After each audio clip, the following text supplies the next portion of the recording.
La parte 1. Estimación de las dimensiones principales. Como primera aproximación, armamos una base de datos en la que se recopilan distintas información de las distintas características de buques similares al buque proyecto.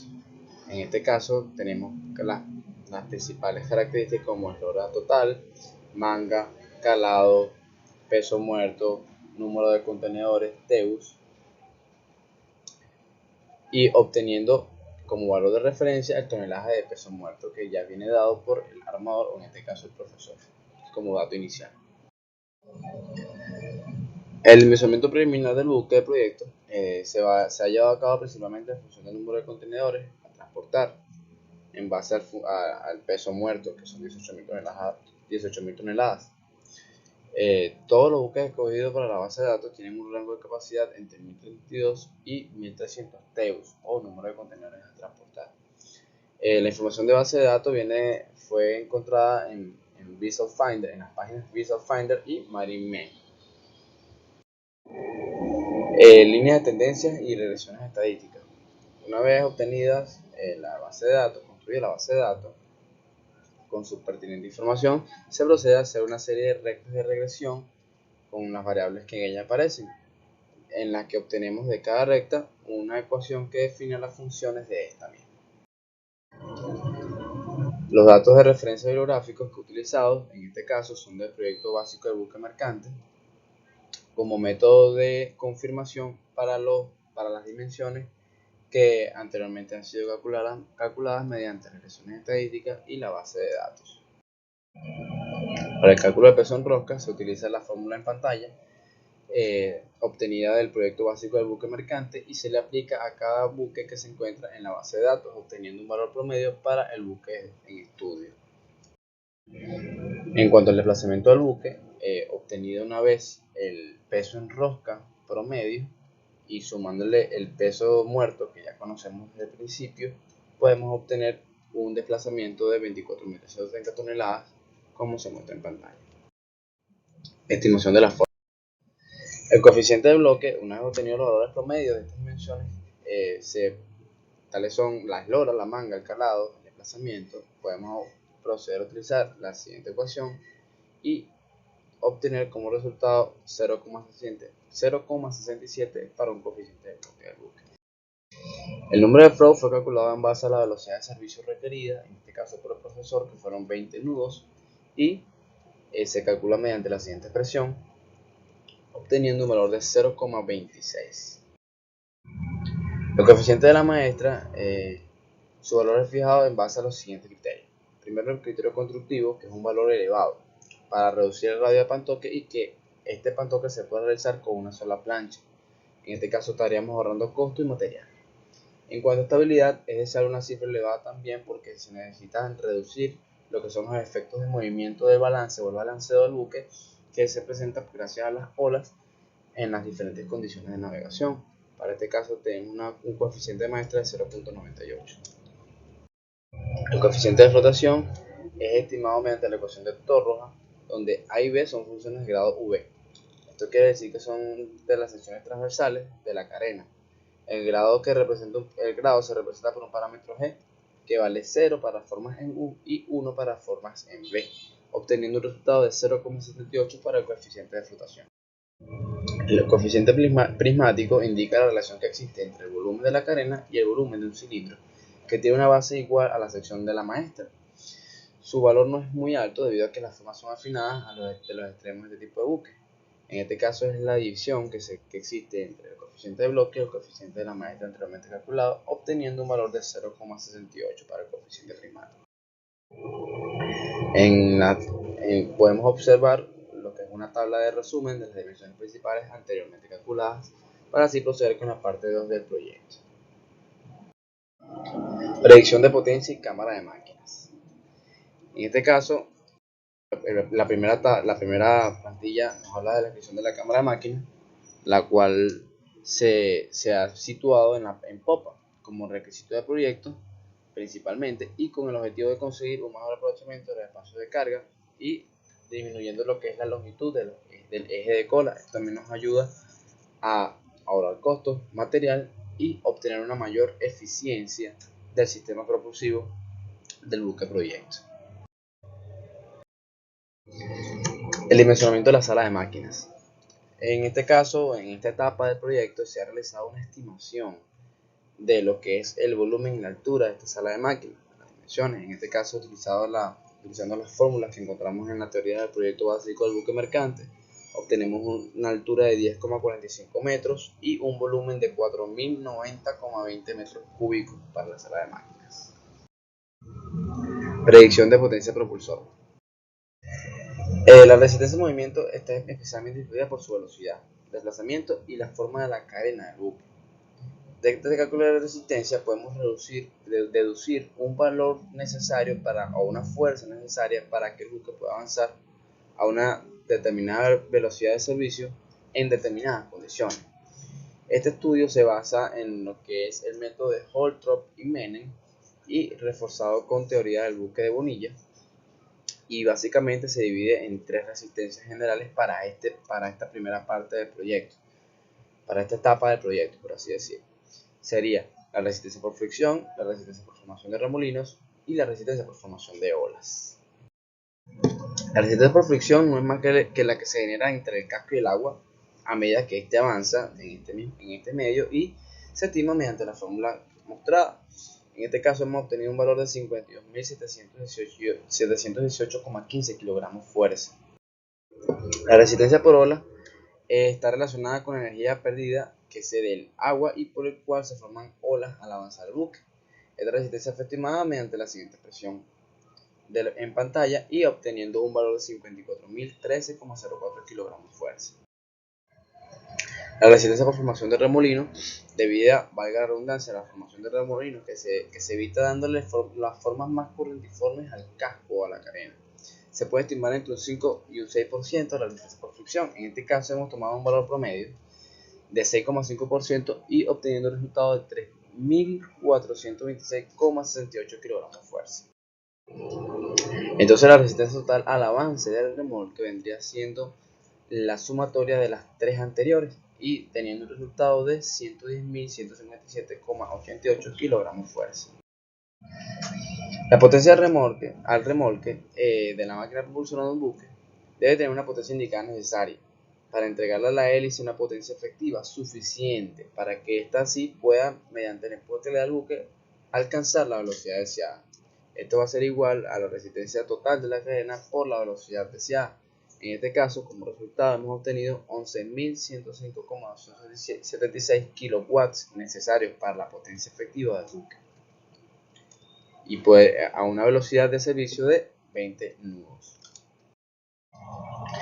El rendimiento propulsivo viene determinado por la multiplicación de los distintos rendimientos, en este caso el rendimiento rotativo relativo, RR, NRR, el rendimiento de propulsor aislado, NO, la división, el cociente de 1 menos el coeficiente de succión entre 1 menos el coeficiente de estela, y la multiplicación por último del rendimiento mecánico, o en este caso de la línea de ejes, que se estima en 0.98, obtiene una eficiencia total de propulsor de 0.58 para el proyecto. Conjunto propulsivo. La hélice se ha elegido de 5 palas, así se basó su análisis, de paso no variable,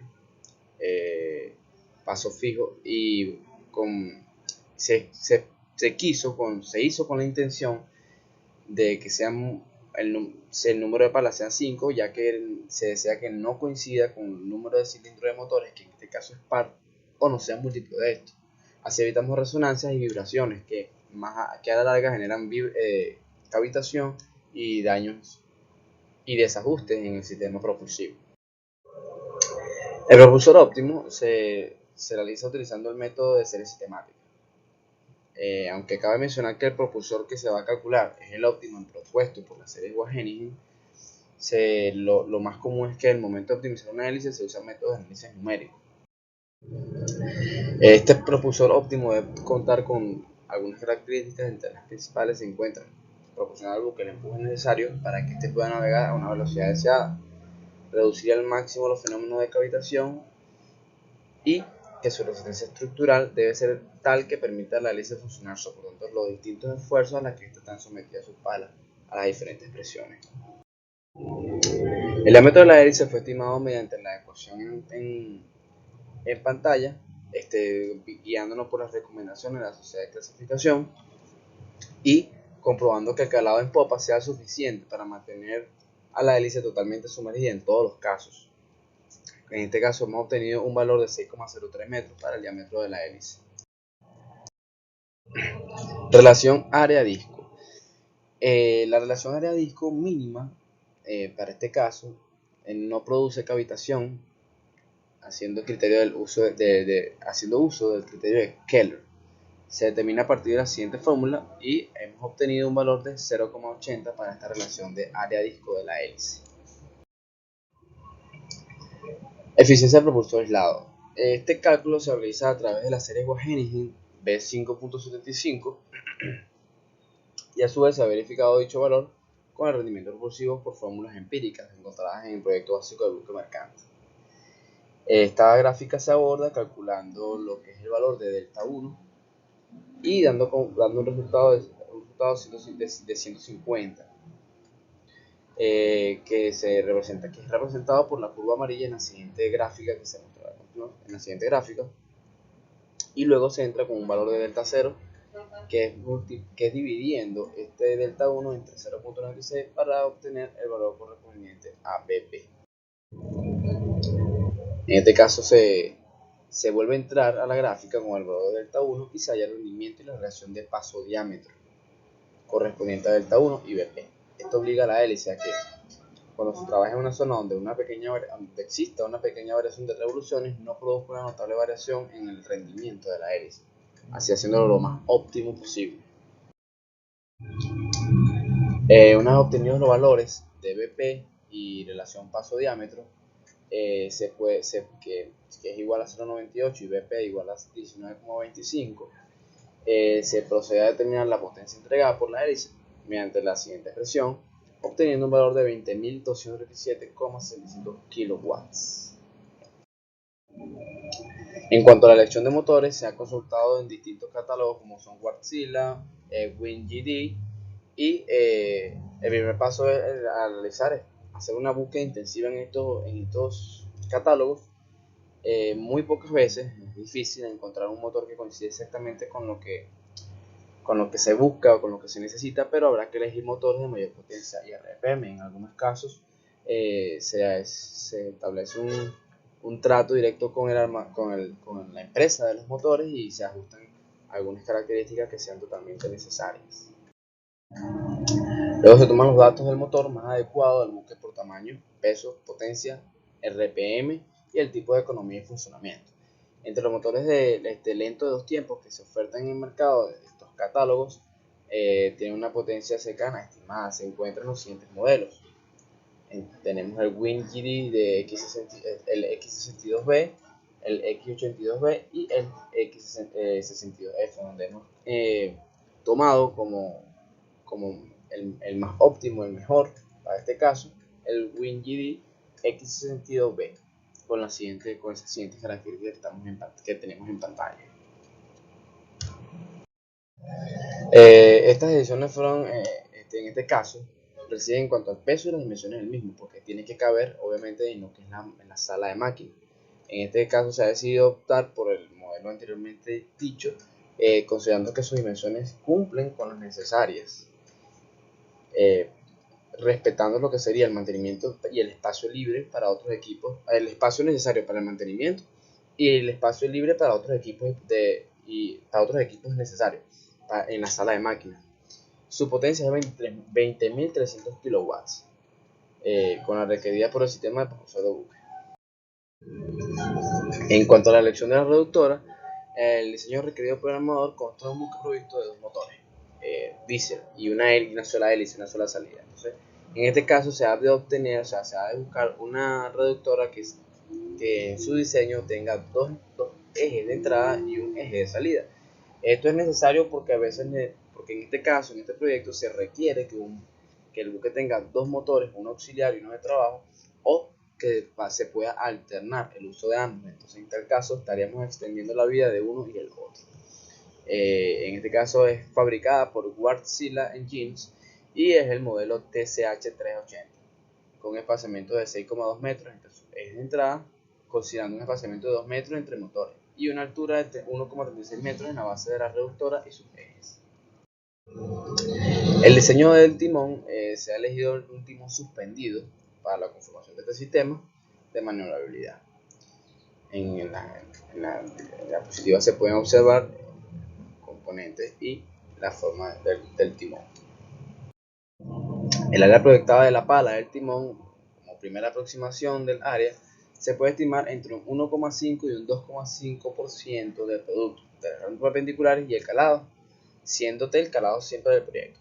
Entonces tomaremos un valor promedio de 2% de dicho rango y obtendremos un valor de 27,51 metros cuadrados.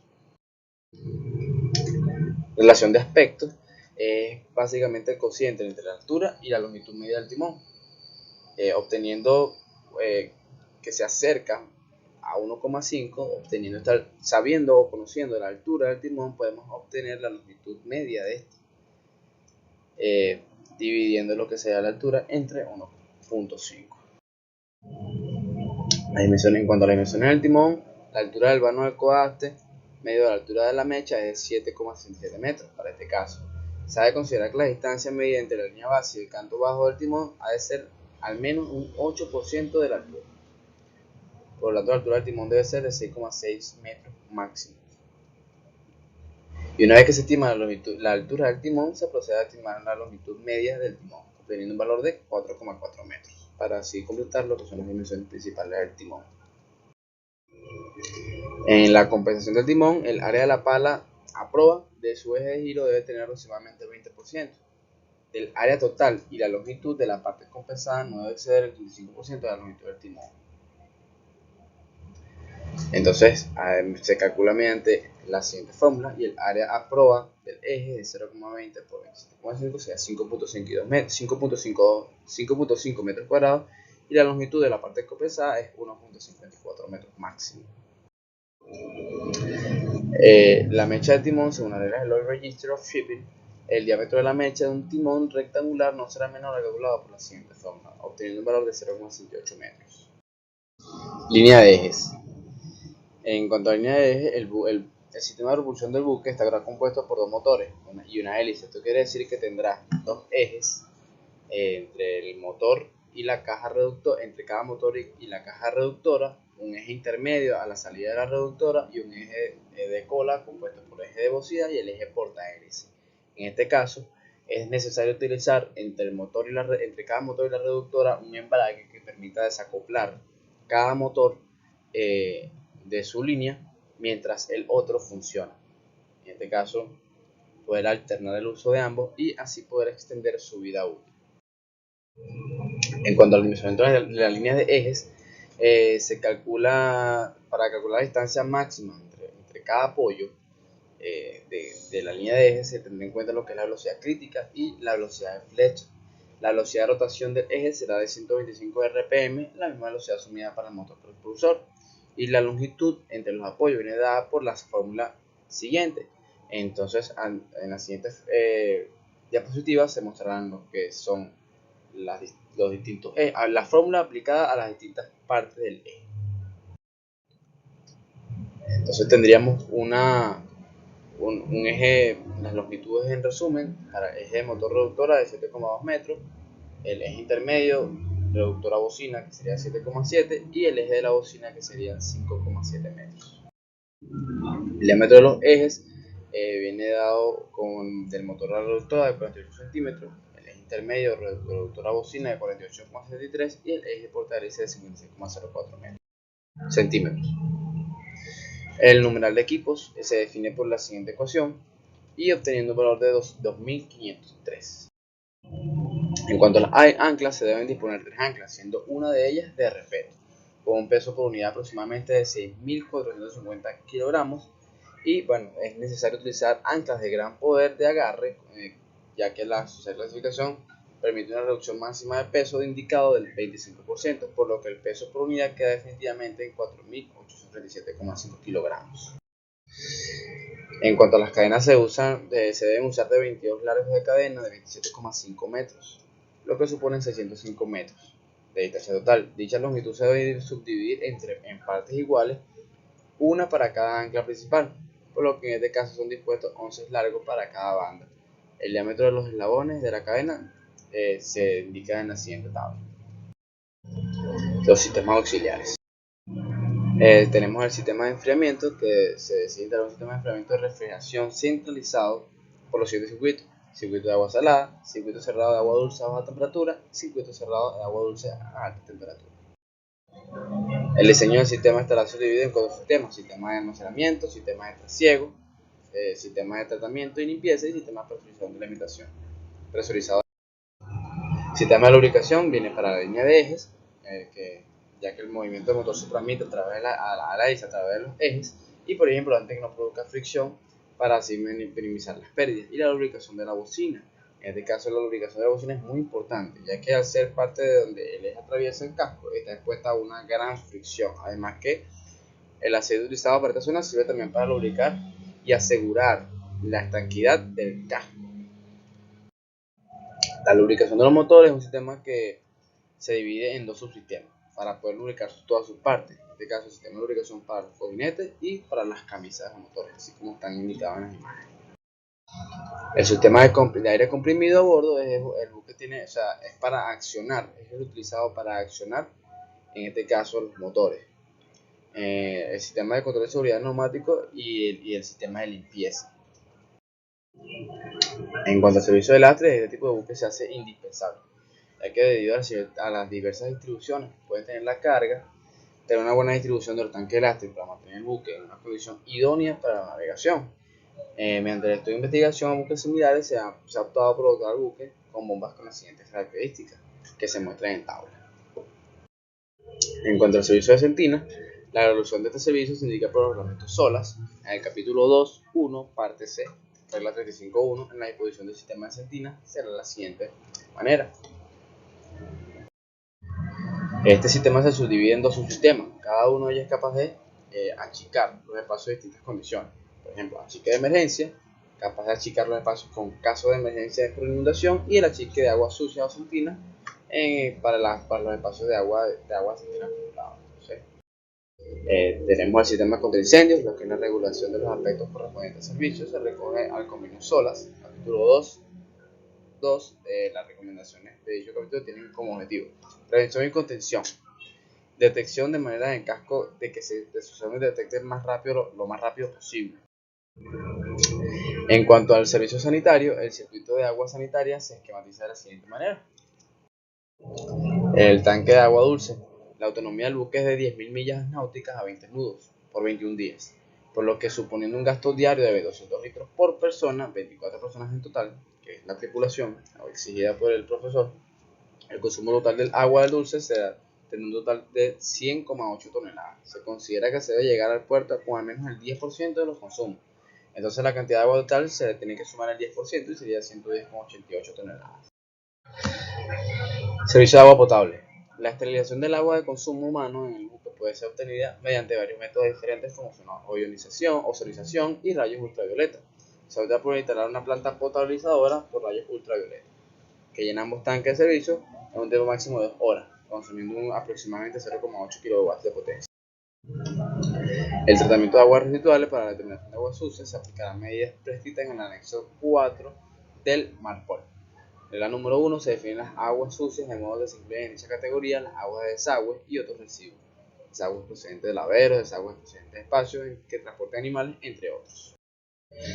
La regla 8, descarga de aguas sucias, se establece la prohibición de descargar en mar dichas aguas, contemplándose 4 métodos para descargar: a 4 millas de tierra, a 12 millas de tierra, previo paso a una instalación de tratamiento y en puerto.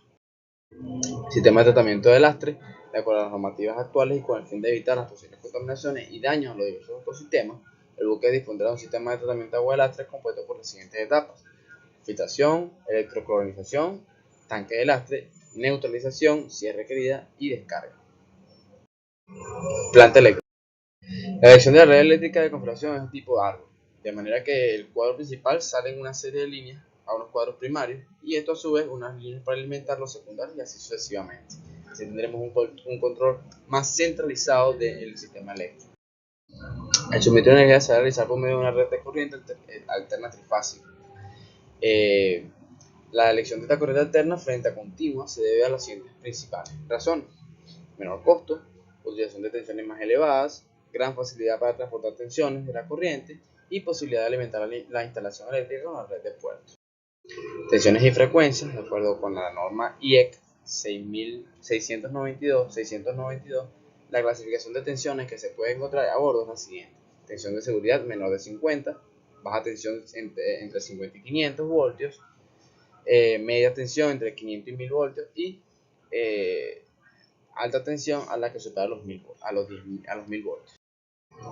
Consumidores: a la hora de realizar el análisis de los servicios del buque han aparecido unos consumidores de energía eléctrica. Los principales son los motores de accionamiento de las bombas, compresores y ventiladores y los diferentes servicios.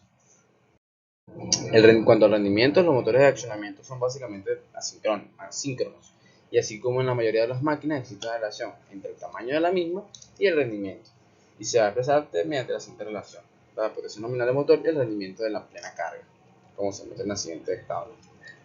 En cuanto al alumbrado, tenemos alumbrado interior. En esta etapa del proyecto el objetivo no es definir exactamente el número y potencia de las lámparas, sino evaluar el consumo eléctrico total. Para ello se calcula mediante la siguiente ecuación. Se desglosan en esta tabla las que son las necesidades de potencia para el alumbrado de los distintos buques. El alumbrado de emergencia, se supone que el alumbrado de emergencia será el 5% del alumbrado normal. Teniendo en cuenta el resultado anterior, el alumbrado de emergencia consume aproximadamente 2 kW para las siguientes maniobras.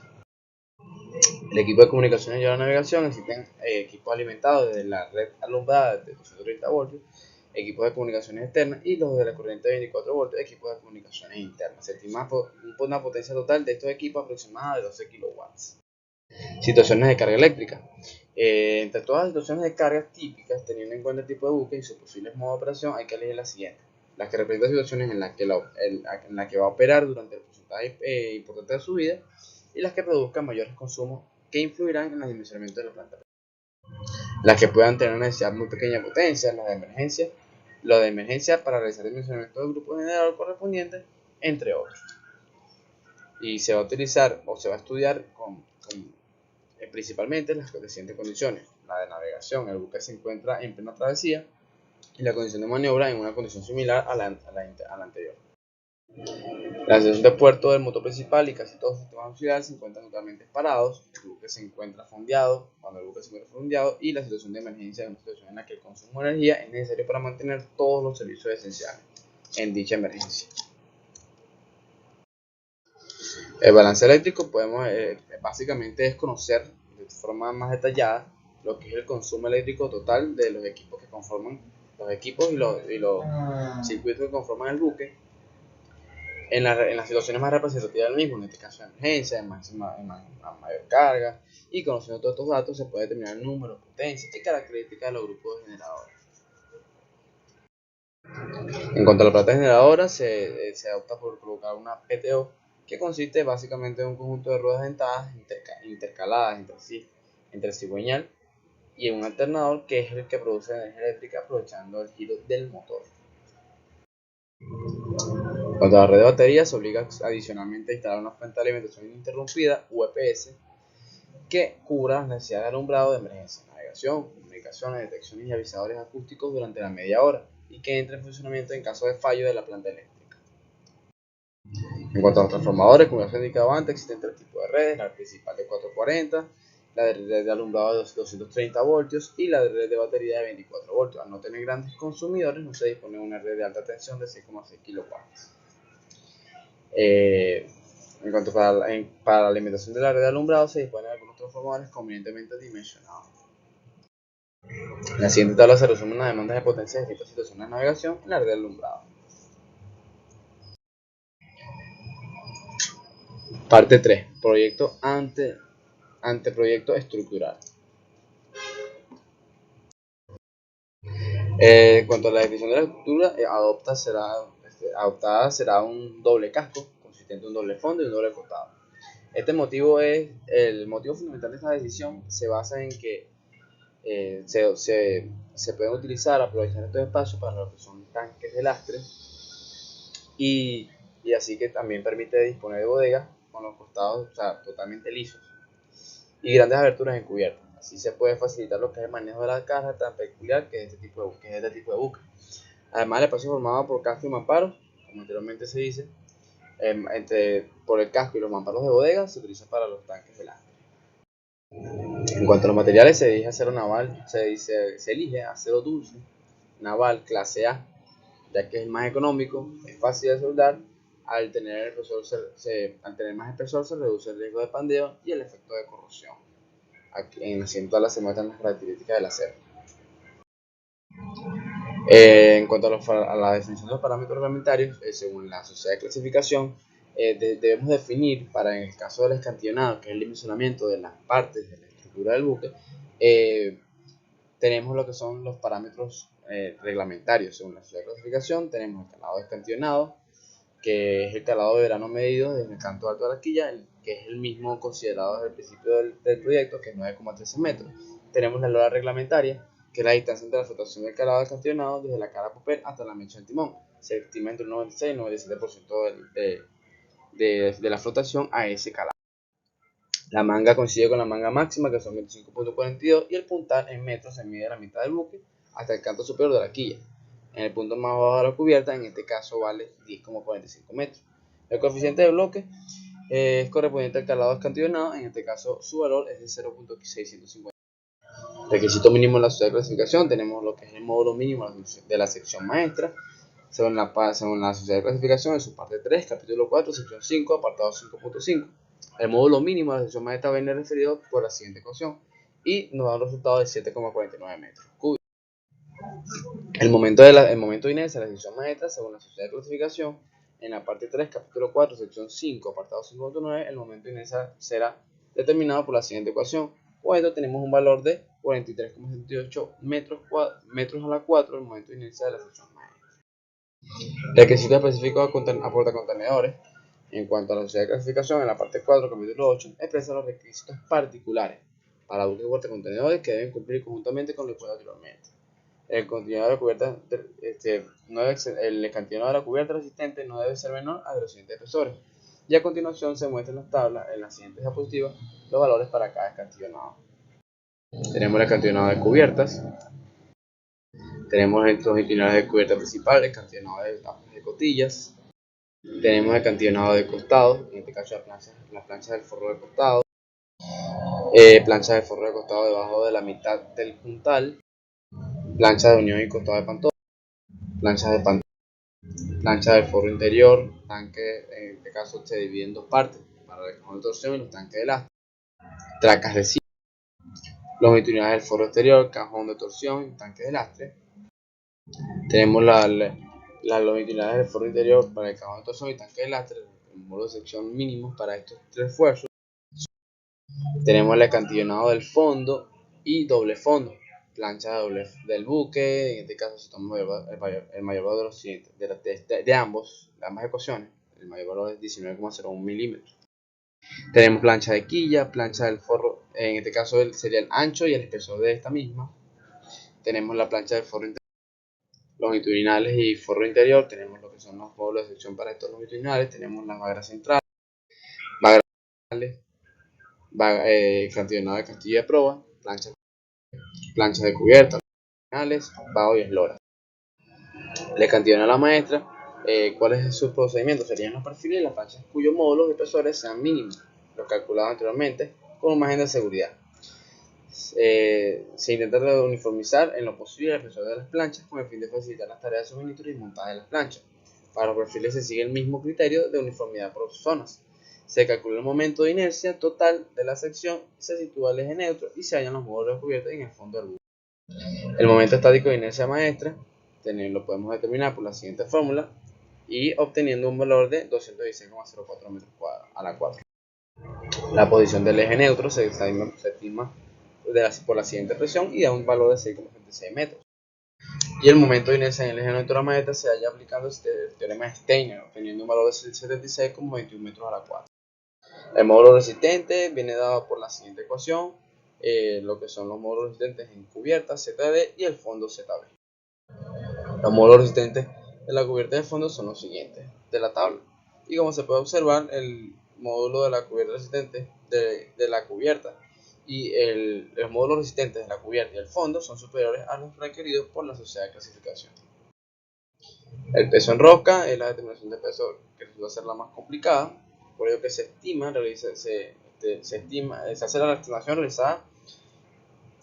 Es probable que se estime y exista un rango de error, pero en este caso el buque se construye de cero, por lo que es la partida principal del peso en rosca del buque, representaba aproximadamente un 50% de este. A su vez se subdivide en varios grupos: estructura de acero y habilitación y maquinaria, equipo de vertición y maquinaria, teniendo un valor total de 6.316,52 toneladas de acero. El cálculo del peso de la estructura de acero se estima por la siguiente ecuación y hemos obtenido un valor de 3.801,07 toneladas. El peso del equipo de habilitación se estima por la siguiente ecuación en la pantalla y es de 1.263,91 toneladas. El peso de maquinaria auxiliar y propulsora, tenemos para las distintas partes lo que es la maquinaria propulsora, los elementos de sala y línea de eje. El centro de gravedad del peso en rosca viene dado por la siguiente ecuación. Se estima por la siguiente ecuación y es de 9,34 metros para este caso. La siguiente estabilidad en diversas condiciones de carga. En las situaciones de carga se estudian las siguientes, se consideran las más significativas. El buque en la condición de salida del puerto a plena carga, distribuida en todos los espacios de carga y en totalidad de consumos. Buque en la condición de llegada a puerto a plena carga, distribuida de forma homogénea en todos los espacios, un 10% de consumo. El buque en la condición de salida del puerto en lastre, sin carga y la totalidad de consumo. Y la cuarta, que es el buque en condición de llegada a puerto en lastre, sin carga y con el 10% de su consumo. Además, por tratarse de un buque portacontenedores, se estudian situaciones de carga adicionales. Buque en la condición de salida del puerto con carga homogénea, sin lastre y con la totalidad de consumo. Buque en la condición de llegada a puerto con carga homogénea, sin lastre y con el 10% de su consumo. El buque en la condición de navegación a plena carga y con el 50% de su consumo. El buque en la condición de navegación de lastre y con el 50% de su consumo. Criterios de estabilidad: se establecen para todas las situaciones de carga las siguientes limitaciones. El calado de popa debe ser tal que asegure la inmersión de la hélice total. El diámetro de la hélice se estableció de 6,03 metros, por lo que dando un margen del 10%. El calado de popa mínimo debe ser de 6,63. El trimado máximo no debe superar 1,5% de las lonas perpendiculares, esto es 2,26 metros. Los criterios de estabilidad dinámica se define primeramente el factor C, el factor de forma C, mediante la siguiente presión obtiene un valor de 0,12. Se establece que el área bajo la curva de graso aerizante, GZ, no debe ser inferior a 0,009 entre C radial, hasta un ángulo de escora de 30 grados inferior a de 0,016 entre C radial, hasta un ángulo de escora de 40 grados. Criterio de estabilidad estática: se debe cumplir que el brazo aerizante GZ sea mínimo de 0,033 entre C metros a un ángulo de escora igual o superior de 30 grados.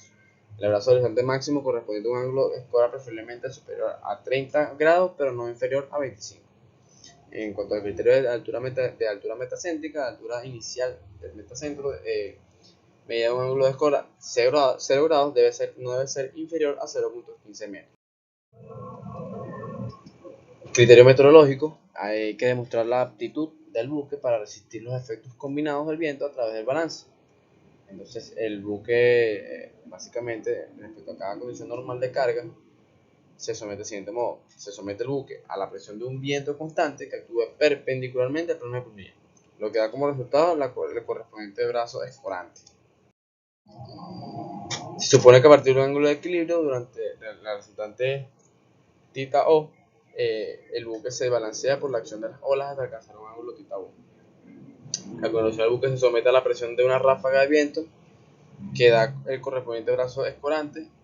En esta circunstancia, el área B debe ser igual o superior al área A. Estabilidad del buque intacto. En condición de salida a plena carga, como ya se ha mencionado, en esta situación de carga se transporta toda la carga y se mantienen todos los tanques de consumo, combustible y aceite, llenos de forma que se transporte el 100% de los consumos. Condición de llegada a plena carga. La situación de carga es la situación que se presenta al llegar al puerto transportando toda la carga. Condición de salida del lastre. Esta situación de carga es la misma situación que la condición de carga primera, pero sin llevar la carga. Condición de llegada del lastre. Esta situación de carga es la misma que la situación segunda, pero sin llevar carga. Y condición de salida con carga homogénea y lastre. Esta es una situación en la que de carga ficticia, que consiste en cargar contenedores todos de igual peso hasta que el buque llegue al calado correspondiente del disco de Plinth y sin añadir el lastre. Condición de llegada con carga homogénea y sin lastre. Esta situación de carga es la misma situación que la condición de carga anterior, pero teniendo todos los tanques de consumo llenos de forma que se transporte el 10% de los consumos. Cuando tenemos en esta tabla tenemos un resumen de los resultados más significativos en cuanto a la situación de carga. En cuanto a la resistencia longitudinal, el cálculo de esta resistencia consiste en la valoración de los esfuerzos a los que está sometido el casco, que se traducen en tensiones en cada sección transversal del buque. Esta resistencia longitudinal se calcula con el fin de determinar el nivel de esfuerzos de flexión a los que pueden estar sometido el buque, proporcionándole el módulo de resistencia necesario para hacer frente a tales esfuerzos. En cuanto a los momentos flectores, la sociedad de clasificación en su parte 3, capítulo 4, sección 5, apartados 5.2 y 5.6 divide el momento flector aplicado al buque en dos componentes: el momento flector debido por olas y el momento flector en aguas tranquilas, que ambos son negativos en caso de rufo y positivos en caso de quebranto. El momento flector debido a las olas permitido se calcula mediante la siguiente ecuación, obteniendo un valor de 550.688,398 kN por metro, con los momentos momentos flectores en caso de rufo y quebranto son los indicados. El momento flector en aguas tranquilas permitido se puede calcular mediante las siguientes ecuaciones, por lo que el momento flector permitido en aguas tranquilas es el menor de esto, es decir, 823.375,81 kN por metro. El esfuerzo cortante, al igual que ocurre con los momentos flectores, la sociedad de clasificación en la parte 3, capítulo 4, sección 6, apartados 6.3 y 6.5, divide los esfuerzos cortantes en esfuerzos cortantes debido a las olas y esfuerzos cortantes en aguas tranquilas. El esfuerzo cortante debido a las olas básicamente se puede calcular o se puede estimar por la siguiente ecuación, y con esto tenemos un valor de 10.786,60 kN. Distribución de esfuerzos cortantes, podemos observar las gráficas y la tabla. Tenemos lo que sería una tabla y una representación gráfica en cuanto a las olas. El esfuerzo cortante de agua tranquila se calcula mediante la siguiente ecuación y nos da un valor de 10.428,08 kN. Tenemos una tabla de resumen de lo que son los esfuerzos del momento. Parte 4, presupuesto. Servicios de casco. Tenemos principalmente la pintura, que la mejor comprensión de pintado vamos a dividir el buque para una mejor comprensión se divide en varias zonas: lo que es la obra viva o fondos, la flotación y costados, cubierta, obra muerta o superestructura. Para la obra viva y fondos, estas zonas están expuestas a fuerte corrosión, acentuada por la abrasión, impacto, incrustación de algas, peces y otros seres, haciendo que el buque envejezca rápidamente. Las capas de pintura son las siguientes: una capa de resina epoxi de 2 componentes, 2 capas de anti-fouling para prevenir las incrustaciones, que forman parte de 400 micras aproximadamente del sistema de pintura. En cuanto a los pasos interiores, como bodegas, cámaras de máquinas, interior de sobreestructura, se emitirán con una imprimación anticorrosiva y con un esmalte marino. El palín, esmalte marino de 521-40 con 40 micras, y Empel Uniprimer de 121-40 con 80 micras. Tanques de agua dulce. El tanque, al tratarse de agua dulce, la marca Empel ofrece las siguientes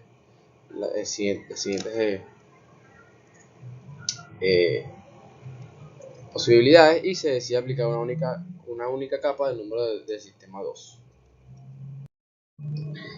Para los tanques de combustible se utiliza una pintura especial para productos químicos con temperatura elevada. Empadur 15400, 2 capas de 80 micras. Protección catódica. Siguiendo las indicaciones de la sociedad de clasificación, parte 4.2, se opta por la obra viva del buque un sistema de protección por corriente impresa. Este sistema controlado automáticamente protege la corrección electroquímica del casco por debajo de la flotación. Composición del sistema de protección catódica. Está compuesto por el ánodo elíptico, que mejora la conducción de la corriente sobre el casco, elementos de la pila o de referencia para medir el potencial eléctrico, la conexión a masa de la línea de ejes y el panel de control. Así podemos ver cómo está está compuesto el sistema de corriente, de impresión de corriente impresa. El presupuesto. Estimación de costo de cada realización de los cálculos se divide el presupuesto en las siguientes partidas: gasto, tipo de instalaciones, maquinaria auxiliar de cubierta, instalación propulsora, maquinaria auxiliar de máquinas, cargos, pertrechos y respetos, instalaciones especiales, mano de obra, gasto de ingeniería. Contra la mano de obra, tenemos mano de obra de acero elaborado y la mano de obra de armamento. Para la estimación de las horas destinadas a cada una a cada una de las partidas se ha recurrido a la información de proyectos similares, ajustándose a las características concretas del buque. Gasto de ingeniería. Se engloba en este apartado el conjunto de gastos de ingeniería, gestión, pruebas y entrega del buque, que deben ser tenidas en cuenta junto con los gastos directos de construcción del buque. A la hora de presupuestarlo, se estima un valor de 4% de los costos de construcción. Costo y precio del buque. Se presenta una tabla con la suma de todos los costos, obteniendo un valor total de 28.856.480 euros. Muchísimas gracias, espero les haya gustado.